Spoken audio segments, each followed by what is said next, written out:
4월 총선 참패 이후에 그 모처럼 국민의힘 내부가 꿀렁꿀렁합니다.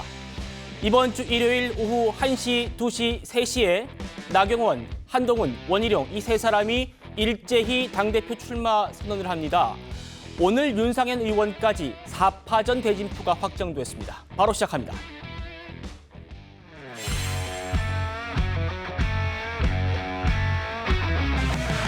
민심이 당심이 되고 당심이 민심이 되는 정당을 만들어 보고 싶습니다.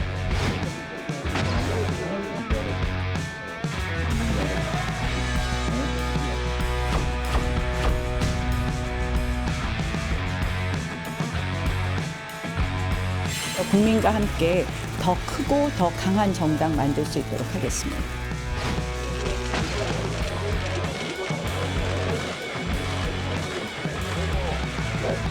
저는 여러분을 위해서 총선 이후에도 제 역할을 다할 겁니다.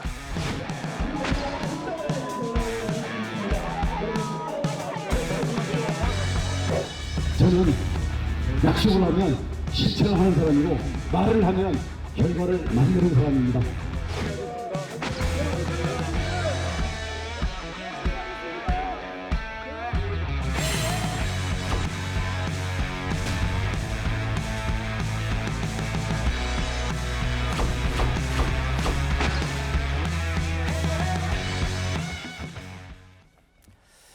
재밌습니다. 한동훈 전 위원장이 먼저 일요일 오후 2시에 기자회견하겠다 이렇게 잡으니까 원희룡 전 장관이 그 뒤로 잡았고요. 나경원 의원이 그 앞으로 잡았습니다.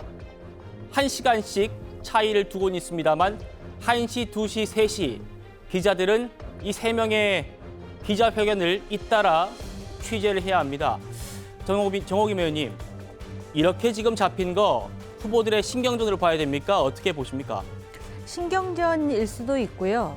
또 어떤 면에서 만약에 경쟁 구도가 좀 더 분명해지고 그것이 막상막하 또는 용호 상박의 상황이면은 오히려 이렇게 시간을 안 잡을 것 같습니다. 네. 그런데 이제 가장 지금 그 가능성이 있다고 알려진 한동훈 비대위원장이 2시로 잡으니까 우리도 만만치 않다는 모습을 보여주기 위해서 1시와 3시로 잡은 것 아닌가. 뭔가 위축되거나 그런 게 아니라 나서서 싸워볼 만하다라는 것을 상징적으로 보여주는 건데요. 예.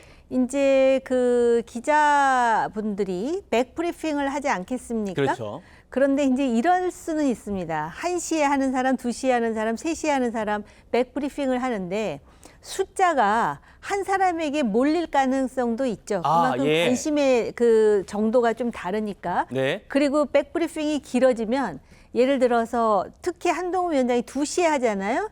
근데 그게 길어지면 이제 3시에 하는 사람하고 겹칠 뿐만 아니라 그렇죠. 한 사람이 들어가야 되는데 여전히 백브리핑을 듣느라고 기자들이 그 기자회견장에 들어가지 않는 그런 총극이 벌어질 수도 있으리라 보여집니다. 그렇군요. 정호김 의원님께서 이 국회 옛 정론관, 지금 소통관이 옛 정론관이었거든요. 거기에 많이 서보셨고 또 많이 그 공간을 대여해 보셨기 때문에 경험적으로 이런 일이 벌어질 수 있다는 말씀 주셨어요. 차 교수님. 예. 맞잖아요. 저희 같이 취재해보면 예. 이렇게 1시간 차이면 혹시나 뭐 이제 선언한 뒤에 네. 질의응답을 할 때 그게 길어지거나 네. 아니면 뭐 그 뒷 후보자가 좀 일찍 오는 경우 네. 이렇게 좀 마주칠 경우 생기지 않겠습니까? 그렇죠. 충분히 그럴 가능성이 충분히 있죠. 그렇기 때문에 제가 만약에 국회에 출입하는 반장이라고 한다면 제 후배 기자들한테 네. 너는 한동훈 위원장, 너는 나경원 의원, 예. 너는 뭐 예를 들면 원장관 이런 식으로 각자 역할 분담을 저는 줄 것 같아요. 그러면 원래 주말에는 좀 기자들 출근하는 사람이 적은데 적더라 그날은 많이 나와야겠네요. 이날은 상당히 그러니까 좀 예. 빅데이잖아요. 어떻게 보면 그렇죠. 여당을 담당하는 기자들 입장에서 보면 상당히 빅데이잖아요. 아. 그렇기 때문에 사실은 뭐 이 배구의 용어 중에 시간차 공격이라는 용어가 있습니다만 시간차 공격이요? 예, 시간차 출마 선언이라는 자체가 상당히 좀 희귀하지만 예. 어쨌든 이런 모습들이 제가 생각했을 때는 총선 참패 이후에 상당히 좀 이렇게 분위기가 이 저하되어 있던 국민의힘 입장에서는 상당히 어떻게 정치적 활력을 차일 수 있는 요소가 되는 것은 분명한 것이거든요. 네. 그만큼 상당히 세간의 관심이 모일 수밖에 없는 상황이라고 한다면 저는 이런 식으로 겹칠 가능성이 충분히 예상된다고 한다면 네. 아마 기자들이 아마 전담 마크맨들을 따로 붙여서 아마 이 심층 취재를 할 것이 아닐까 하는 생각이 듭니다. 아마 지금 백브리핑 마치고 의사당을 떠나고 나서 차를 탈 때까지 쫓아가면서 아마 취재를 할 가능성이 높기 때문에 그렇군요. 그렇기 때문에 아마 전담 마크맨들을 배치하지 않을까 저는 그런 생각을 봅니다. 그렇군요. 소통관에서 기자회견 한번 하고요. 바로 앞에 나와서 백브리핑 한번 하고요. 그리고 국회를 떠날 때까지 기자들이 따라가면서 복도에서 또 백브리핑을 할 수 있는데 이렇게 되려면 기자들 많이 나와야겠네요. 시간차 공격, 그러니까 한동훈 전 장관이 먼저 2시를 선점했는데 그 앞뒤로 이렇게 원 전 장관과 나경원 의원이 출마 선언을 잡은 것, 이거는 우리가 기세에서 밀리지 않겠다라는 그런 뜻도 있다는 정호기 의원님 말씀도 들었습니다.